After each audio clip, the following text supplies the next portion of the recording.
Alright, we're going to do a little comparison on a stock KTM exhaust system on a 1290 Super Duke. There's the stock system, catalytic converter, can't really miss that, can you?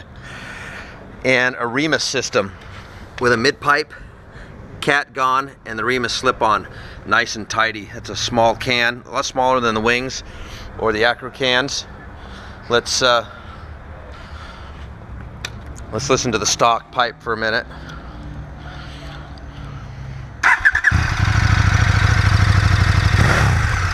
A little bit sewing machine like.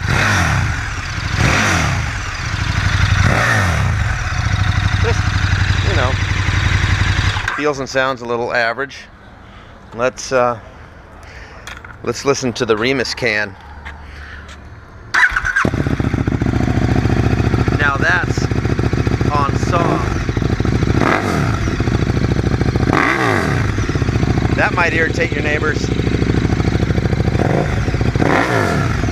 Cuts out a ton of weight. Cuts out a lot of weight.